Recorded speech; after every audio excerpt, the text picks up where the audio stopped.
Você sabe por que Nadab e Abiú foram mortos entregando fogo estranho para o Senhor? Que fogo estranho era aquele?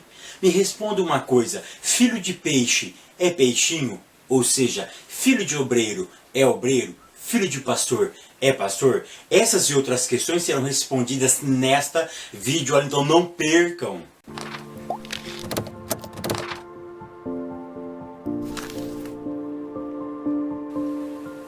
A paz, queridos, que bom estarmos aqui novamente no nosso programa semanal da Escola Bíblica Dominical. Para quem não me conhece, eu sou o pastor e professor Fábio Segantin. E se você é novo por aqui, aqui do lado tem um botãozinho vermelho. Se você não é inscrito, clica aqui do lado, se inscreva. E não deixe também de ativar o sininho, porque toda semana que eu posto um vídeo você recebe em primeira mão. E também, queridos, não deixe de deixar o seu like. Sabe esse joinha? Dê um tapa nele aí, porque isso é muito importante para nós. Por quê? Porque o YouTube, ele me ranqueia conforme o número de likes também que eu recebo. Então por isso que é muito importante você se inscrever no canal, ativar o sininho, deixar o seu like e fazer também um comentário, ok? Isso é muito importante para nós, tá bom? Vamos lá, lição de número 7, nós estamos aí num estudo sobre o livro de Levítico e hoje chegamos na lição de número 7, que tem como título Fogo Estranho Diante de Deus. E se você quiser também participar do meu treinamento de teologia completamente online, aqui embaixo na descrição desse vídeo tem um link, tá? Onde você clica, você vai direto para o meu site, onde lá você vai ter todas as informações desse meu curso. Demorou, mas ele ficou pronto. Não deixe também de estar visitando o meu site, onde eu apresento o meu curso, meu treinamento de teologia completamente online. Está aqui embaixo na descrição deste vídeo, ok, queridos? Então hoje nós vamos fazer a lição de número 7. E a lição de número 7 realmente ela está imperdível, porque nós vamos contar a história de Nadab e Abiú, de dois irmãos, tá? De dois irmãos que morreram em pleno serviço a Deus. É isso mesmo, eles morreram diante do altar. Para ser mais preciso, eles morreram diante do Senhor. Tá? Então a história de Nadab e Abiú então, é uma história fantástica e é uma história que ela nos ensina princípios fantásticos, tá bom? Então a lição nossa hoje é de número 7, que tem como título Fogo Estranho Diante de Deus, e a leitura bíblica em classe se encontra no livro de Levítico, capítulo 10, do verso 1 ao verso de número 11. Tá? A história de Nadab e Abiú, ela me ensina no mínimo 5 coisas. Quais são essas coisas, Fábio? Presta atenção, toma nota. A lição já está no blog escrita, é só entrar lá e baixar essa lição, tá bom? 5 coisas que Nadab e Abiú me ensina. Primeira coisa que a história de Nadab e Abiú me ensina. Primeira coisa, a santidade de Deus tem preço. Presta atenção nisso. A santidade de Deus tem preço. Quando você toca nela de forma indevida, ela tem um preço. Qual é o preço, Fábio? Preço de morte. Então a primeira coisa que eu aprendo, a santidade de Deus tem preço. Segunda coisa que eu aprendo, quem mexe com fogo se queima. Minha mãe sempre dizia com isso, moleque, não mexe com fogo, porque você vai se queimar. Não coloca o dedo aí, vai tomar choque. Ou seja, quem mexe com fogo se queima. E a minha Bíblia diz que Deus é um fogo consumidor. Ele é fogo. E se eu brinco com fogo, eu me queimo. Se eu mexer com ele de forma correta, ele vai trazer benefícios para mim. Um dos benefícios é o benefício da purificação. Ele tira a escória, ele me deixa puro, ele me lapida para o seu serviço. Mas se eu brincar com o fogo de forma equivocada, ele vai me queimar, ele vai me consumir. A terceira coisa que eu aprendo com a história de Nadab e Abiú é que todo privilégio tem as suas responsabilidades. Toda vez que eu tenho privilégios, eu não posso me esquecer que eu tenho responsabilidades. Eles só focaram no privilégio, esqueceram da responsabilidade. Tem muitas pessoas muitas pessoas assim focam somente no privilégio, focam nos benefícios que a sua função lhe dá, que o seu cargo lhe impõe, que aonde ele está lhe favorece, mas ele esquece de que por detrás desses privilégios existe responsabilidades. E o problema é que nós não queremos responsabilidade, queremos coroa, mas não queremos os espinhos, queremos o privilégio, mas não queremos a responsabilidade. Quantos de nós queremos o altar, mas não queremos o sacrifício? Se eu quero o altar, eu preciso entender que existe sacrifício. A quarta coisa que eu preciso entender, que há diferença entre estar perto da manifestação de Deus e estar perto de Deus. Nadab e Abiú, eles não diferenciaram esses dois princípios. Eles não diferenciaram o que é estar perto da manifestação de Deus e o que é estar perto diante de Deus, ou estar diante de Deus. Tem pessoas que estão perto da manifestação de Deus, estão perto do milagre, estão perto de uma cura, estão perto daquilo que Deus faz, mas não estão perto de Deus. Ou seja, eu posso estar perto de uma pessoa que faz coisas fabulosas. Estar perto não significa que eu estou com ele. É esse princípio que Nadab e Abiú não entendeu. Eles viram tantas coisas, mas eles viram Deus fazer de longe, mas eles não estavam com Deus. Então existe uma grande diferença, estar perto da manifestação de Deus e estar com Deus. E a última coisa que eu aprendo, existe muitas outras coisas, mas essa quinta e última coisa que eu quero mostrar para vocês é que filho de peixe não é peixinho. Ou seja, filho de pastor não é pastor. Filho de crente não é crente. Filho de obreiro não é obreiro. Filho de músico não é músico. Filho de diácono não é diácono. Filho de presbítero não é presbítero. Filho de pastor presidente não é pastor presidente.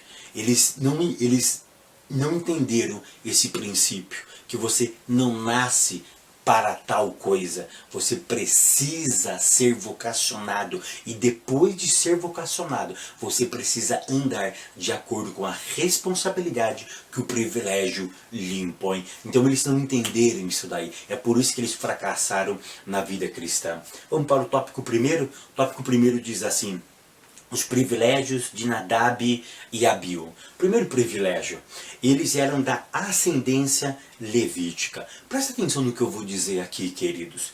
Eles pertenciam à tribo eleita e separada. Olha que interessante, eles eram da ascendência levítica. De onde que eles vieram? Da tribo de Levi. Quem era a tribo de Levi? A tribo de Levi foi uma tribo eleita, escolhida. E depois que ela foi escolhida, ela foi separada para um serviço específico. Eu já cansei de explicar aqui nas videoaulas que o termo separado é separado para quê? Separado com um objetivo próprio, separado para um serviço exclusivo. Olha que interessante, eles não foram simplesmente eleitos por capricho, por egoísmo de Deus, não. Eles foram eleitos e separado para um serviço específico. Olha os privilégios que eles tinham. Eles vieram de uma tribo eleita. Eles vieram de uma tribo separada. Para quê? Para um serviço específico. E um outro privilégio que eles tinham, eles pertenciam à nobreza de Israel. Olha que interessante, mesmo sem eles não terem nenhum direito a uma propriedade física na terra, mas eles pertenciam à nobreza de Israel. Por quê? Porque foi o próprio Deus que escolheu e separou eles para um serviço específico. Ponto de número 2, ascendência araônica. Olha um princípio que eu quero mostrar para vocês. Eles eram de que tribo? Da tribo de Levi. Mas dentro da tribo de Levi existiam várias casas. Tá? Na verdade eram 3 casas que descendiam dali, tá? Mas existiam várias famílias, mas Deus escolheu uma família específica, a família de Arão. Então olha que interessante, olha o princípio do geral para o específico. Imagine um funil, aonde você coloca água aqui dentro e a tampa do funil, a entrada do funil, ela é grande. Mas no final sai o quê? Sai uma quantia exata de água. Sai uma quantia exata do elemento que entrou dentro do funil, vai sair menos. Ou seja, aqui é grande. O funil vai afunilando, vai diminuindo a saída. Olha que interessante, a entrada é a tribo de Levi, é a casa de Levi no geral, mas na saída, só quem poderia fazer um serviço específico era a casa de Arão. Então olha que interessante, para ser sumo sacerdote não poderia ser de qualquer casa. Para ser sacerdote, qualquer pessoa da tribo de Levi, ou qualquer homem da tribo de Levi, podia ser sacerdote. Mas sumo sacerdote não, somente da casa de Arão. Olha o privilégio que eles tiveram. Era de uma tribo específica, era de uma casa específica, era uma casa marcada para ser algo especial para Deus. Olha o terceiro ponto que nós vamos ver agora também. Eles foram participantes da glória de Deus. Olha quantos privilégios esses meninos tiveram. Nesse ponto, eu quero salientar 3 benefícios que eles tiveram ainda. Olha que interessante, eles agora eram participantes da glória de Deus. Se você analisar o livro do Êxodo, capítulo 24, verso 1, quando Moisés transmite a Torá para os anciões, para os principais anciões da casa de Israel, quem que estava lá? Nadab e Abiú. Ou seja, Nadab e Abiú tiveram o privilégio de estar entre os experientes de Israel, de tomar conselhos com os experientes de Israel. Perceba que eles ainda muito jovens, eles tiveram o privilégio de estar junto, não com qualquer tipo de ancião, com os anciões experientes de Israel, com os anciões cabeça de cada tribo. Então olha que privilégio eles tiveram. Um outro privilégio que eles tiveram, eles sentiram o que pouco sentiram. Eles sentiram o que, Fábio? O peso da glória de Deus. Em Êxodo 24, do verso 9 ao verso 10, a Bíblia diz que o peso, a glória do Senhor apareceu naquele monte. E é tão interessante que a palavra glória no hebraico literalmente significa peso. É como se alguma coisa subisse em cima deles e comprimisse eles para baixo. Quando você carrega uma mochila pesada nas costas, você não sente o peso daquela mochila? Fala, nossa, parece ter um saco de cimento dentro dessa mochila. Ou seja, isso é o peso. Glória em hebraico é peso, algo pesado, ou seja, ninguém via Deus, mas quando Deus se manifestou, eles sentiram, presta atenção, no seu próprio corpo físico, o peso daquela glória. Eles sentiram impactados, eles sentiram como se estivesse sendo comprimido pela presença de Deus. Eles sentiram o que pouco sentiram, o peso da glória de Deus. A terceira coisa que eles participaram ali naquele monte, nós encontramos no verso de número 8 do livro do Êxodo, no capítulo 24. Capítulo 24, verso 8 do livro do Êxodo. Eles presenciaram aquilo que nós chamamos em hebraico de Brit. O que é Brit, Fábio? Aliança do Senhor. Aliança que Deus fez com Israel no pé do monte, eles estavam lá. Olha o privilégio dessa garotada. Olha o privilégio que eles tiveram. Por isso que eu disse na minha introdução, eu preciso entender que quando eu tenho privilégio, eu tenho responsabilidades. Eles tiveram muito privilégio, mas não atenderam para a responsabilidade. Tópico segundo. O tópico segundo diz assim, fogo estranho no altar. Aqui o autor vai falar sobre 3 coisas. A primeira coisa é ignoraram a Deus, impaciência profana e apresentar um fogo estranho ao Senhor. Então olha, nós acabamos de ver os privilégios desses meninos. Agora nós vamos ver o fogo estranho que eles levaram para o altar. A primeira coisa que nós precisamos entender é que eles ignoraram a presença de Deus. E uma das coisas mais terríveis do relacionamento entre o ser humano é ser ignorado por um outro ser humano. De vez em quando, aqui em casa, a minha esposa diz assim: vamos ignorar um dos nossos filhos, para ver se ele sente na pele por isso e por aquilo. Ou seja, uma forma de castigo, a gente ignora ele por algum momento, por alguma circunstância, para que ele possa dar valor, para que ele possa sentir na pele o que eles fizeram conosco, por exemplo. E uma das coisas mais terríveis da vida é ser ignorado. Ignorar as outras pessoas é terrível.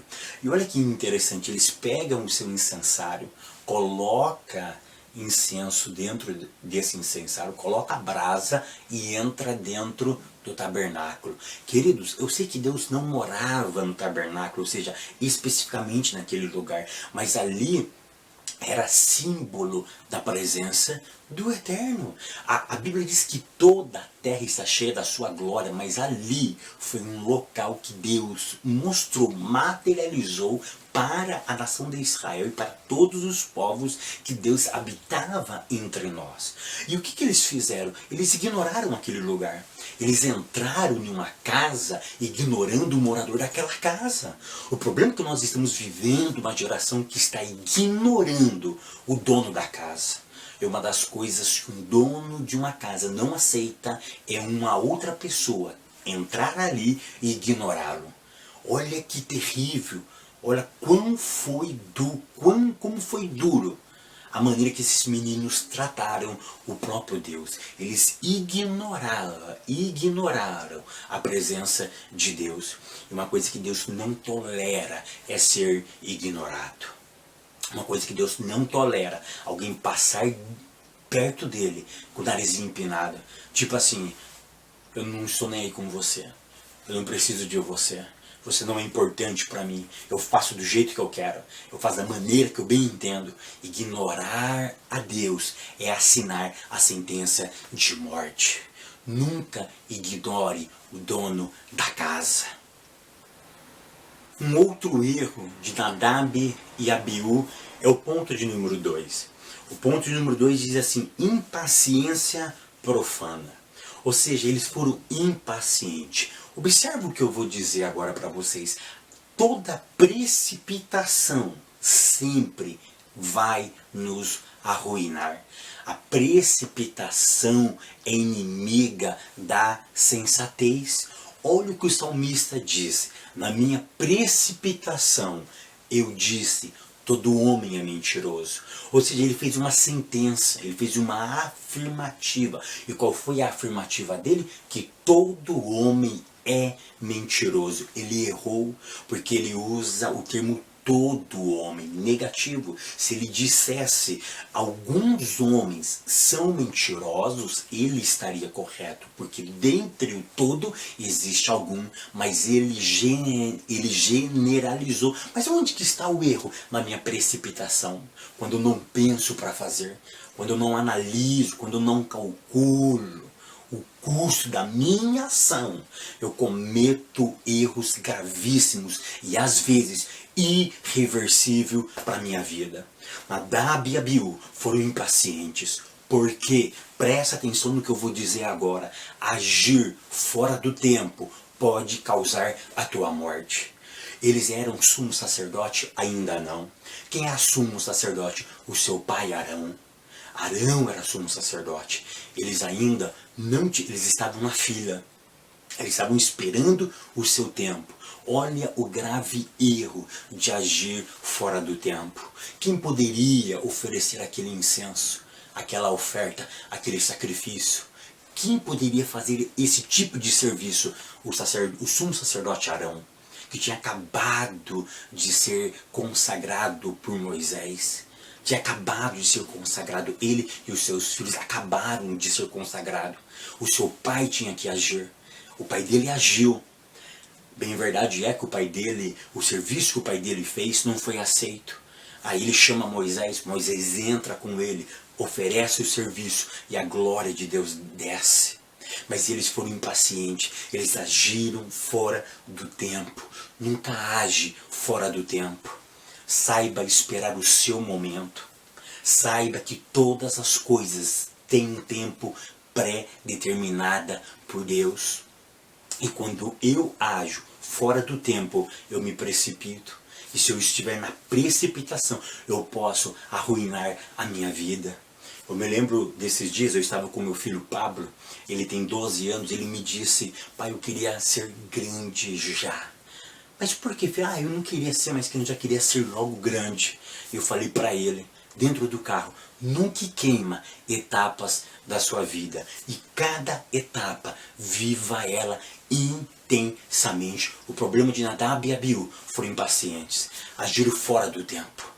Nunca haja fora do tempo. Se eu for fazer qualquer coisa fora do tempo, eu vou fazer coisas erradas. E essas decisões feitas, essas ações feitas fora do tempo, podem prejudicar o destino final da minha história. Uma outra coisa que Nadab e Abiú fizeram que foi errado, foi apresentar fogo estranho diante do Senhor. A questão aqui é, que fogo estranho era esse, Fábio? Era o tipo de material? Era o tipo de lenha? Era o tipo de incenso? O que foi, na real, o problema de Nadab e Abiú? Foi a matéria-prima que não era de qualidade? Ou não foi a especificada pelo Inmetro? Ou seja, não foi aquela que o Eterno especificou com normas da ABNT, com as normas do céu? Eu sei que a questão aqui é muito debatida, mas eu quero trazer um pensamento dos sábios judeus. Muitos sábios judeus vão trabalhar a uma ideia ainda mais aprofundada, que a questão em si não estava nos elementos físicos, não estava na normativa que eles estariam usando, mas o problema foi o foco, a intenção que eles fizeram aquilo. Por quê? Porque o foco, a intenção, às vezes vale muito mais do que o elemento que você tem na mão. Você pode ter R$1 milhão para ofertar na igreja, mas se ele for movido de inveja, de rancor, para fazer ciúme, briguinha, intriga com o outro irmão, porque ele deu R$10 apenas, esses 1 milhão, ele não serve para nada. Para Deus não, para a igreja, meu Deus do céu. Os pastores vão ficar felizes da vida, tem que ficar mesmo, porque isso vai beneficiar a obra de Deus. Mas se aquela pessoa deu 1 milhão, mas com um coração rancoroso, Deus não aceita. Aí chega um outro, uma oferta de R$10. R$10 cá entre nós, vai ajudar muito? Com certeza não. Só se muitos darem R$10, eu sei que de grão em grão a galinha enche o papo. Mas se você colocar na balança 1 milhão com R$10, R$10 é um valor irrisório. O que eu quero que vocês entendam é o seguinte: a intenção da oferta. Qual foi a intenção? Foi de coração, foi com amor, foi dedicado, foi suado aqueles R$10. Ele deu realmente porque ele ama a obra de Deus, porque aquele valor às vezes ia fazer falta para ele, mas ele confiou em Deus, ele sabe a importância do valor da oferta e ele deu. O que Deus faz? Deus aceita. Vocês conseguiram entender que o problema de Nadab e Abiú foi a intenção que eles ofertaram também? Ou seja, eles agiram fora do tempo, mas eles agiram motivado com outra intenção, que não foi para glorificar a Deus. Por quê? Porque o seu pai tinha acabado de ofertar e a glória não desceu. Moisés intervém na história, aí a glória desce.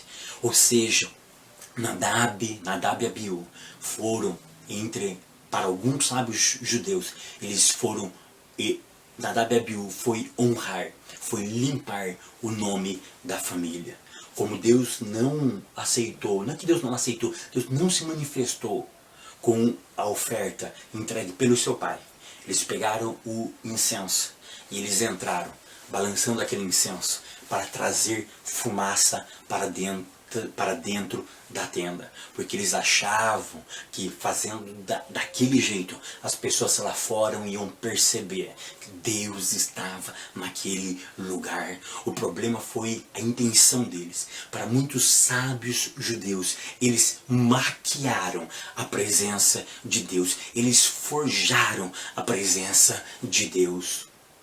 Infelizmente, nos nossos altares está cheio de homens e mulheres maquiando a presença de Deus, forjando uma glória que não existe. Soltam fumaça, cantam bonito, pregam bonito, mas parece que a glória de Deus está ali. Na verdade é teatro, na verdade é maquiagem, na verdade é encenação. No termo bíblico, são hipócritas, são fingidores, são atores profissionais, querem atrair a glória, mas não conseguem atrair por causa da sua santidade, que está longe de Deus. Eles atraem usando ferramentas estranhas, usando ferramentas humanas, e uma hora ou outra essas pessoas vão morrer no altar. O problema de Nadab e Abiú foi a intenção, um dos problemas foi a intenção que eles ofertaram a Deus. Ei, como anda a tua intenção? Queridos, agora vamos para o tópico terceiro. O tópico terceiro diz assim: o luto no ministério. Esse tópico ele é triste. Quando eu li esse tópico, quando eu li o texto sagrado, o livro de Levítico, eu me senti muita tristeza, porque a morte é algo terrível. Imagine só, Arão perdeu os seus 2 filhos de uma vez só, e fazendo algo que eles foram chamados para fazer. Então, aqui é muito triste ver essa história. E o ponto primeiro diz assim: a morte de Nadab e Abiú. Eles morreram em serviço. Eles morreram, entre aspas, em combate. Eles morreram fazendo o que eles foram chamados. Eles morreram fazendo aquilo que eles foram preparados para fazer. Eles estavam fazendo o que foram separados. O problema foi como eles fizeram. E sabe o que é mais interessante? Que eles morreram diante do Senhor. Eles morreram na presença do Todo-Poderoso. Eles morreram diante daquele que tinha o chamado. A linguagem de um trabalhador. Ele morreu diante do patrão. Ele morreu diante daqueles que tinha assinado a sua carteira de trabalho. Eu assinei, eu convoquei, eu separei vocês. Tem privilégios, mas tem responsabilidade. Vai ter salário, mas vai ter serviço. Queridos, é triste essa história. É triste. Ponto número 2 diz assim: a remoção do cadáver. Eles são mortos agora. Quem que deveria tirá-lo? Moisés chama quem? Os seus primos. Quem sabe aqueles meninos mais próximos dele. Quem sabe Moisés queria dar uma lição para eles. Vocês viram? Não brinca com fogo. Que quando você brinca com a santidade de Deus, vocês se queimam. É um exemplo para aquela família de que não poderia brincar com a presença de Deus, com a santidade de Deus. E vai lá aqueles 2 moços e puxa eles para fora. Aqueles primos tiveram a incumbência de retirar os corpos. Eu fico pensando, que pesar, que tristeza para aquela família. E olha, preste atenção no que eu vou dizer agora. Aqueles que foram separados para a santidade estavam sendo separados por tocarem nela. Olha que interessante. Aqueles que foram separados, Nadab e Abiú, foram separados para quê? Para a santidade. Para viver integralmente para Deus. Para servir um serviço específico para Deus. Então eles foram separados para ser santo. Para mexer com a santidade. E eles estavam sendo retirados agora do serviço, porque eles tocaram na santidade, mas de forma equivocada. Preste atenção, quando você foi chamado para um serviço, você pode morrer por aquele serviço, fazendo de forma equivocada. Eles poderiam ter sucesso, glória, tocando na glória de Deus, se tocasse de forma brilhante, se tocasse de forma bíblica, honesta, pura, não.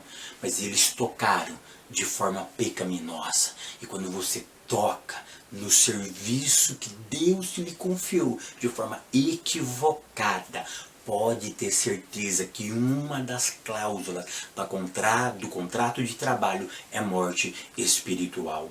A terceira coisa que nós vemos aqui, que está no ponto de número 3, o luto é proibido. Queridos, quando eu li isso, eu fiquei assim assustado. Porque morre os 2 filhos. E a Bíblia diz que Arão se cala. Arão ficou sem reação. Eu fico pensando o que passou na cabeça de Arão. Ele perdeu seus 2 filhos, os seus sucessores diretos ao sumo sacerdócio. Agora ele se cala, ele fica calado, ele não fala nada. E Moisés disse mais uma coisa: não quero que tenha chororô. Não vai ter luto por esses 2 meninos. Não vai ter luto. Tira ele para fora, enterra eles e não se fala mais nisso. Você parou para pensar nisso? A tristeza de Arão, de simplesmente enterrar o menino e não ter o luto que a nação de Israel pedia que tivesse para a morte de um dos seus parentes. E o que eu aprendo com essa história, Fábio? Eu fiquei pensando o que eu aprendi, o que eu posso aprender com essa história, o que você pode levar para a classe de vocês. Eu fiquei pensando, o que eu aprendo quando Moisés disse: eu não quero que tenha luto pela morte desses 2 meninos. E Deus ministrou algo no meu coração e eu gostaria de compartilhar isso com vocês. Preste atenção no que eu aprendo com essa lição, que a quebra da santidade não pode ser apreciada. Ou seja, Deus estava querendo dizer o seguinte: eles quebraram a minha santidade, em respeito à minha santidade. Eu não quero que tenha luto por eles. Por quê? Porque eles quebraram aquilo que era mais precioso para eles, o que ia dar vida para eles, eles tocaram. Então olha o princípio que eu aprendo: a quebra da santidade não pode ser apreciada. Queridos, que coisa linda isso. É triste ao mesmo tempo, mas é uma lição preciosa. Porque santidade ao Senhor sempre.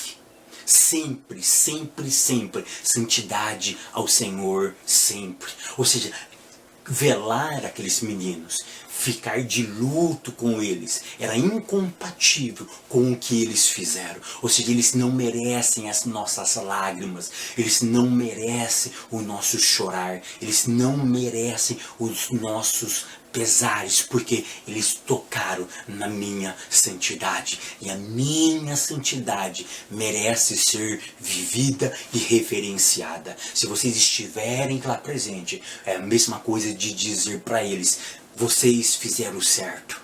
Ou seja, é prestar reverência a eles, não. Mas quando eu não vou prestar aquela homenagem para eles, eu estou dizendo para todos e para gerações que a santidade de Deus precisa ser apreciada. E eu concluo essa aula dizendo o seguinte: cuidado, com Deus não se brinca. O Eterno continue te abençoando, a tua casa, a tua vida, o teu ministério, a tua família, os teus negócios. E até semana que vem, querendo Deus.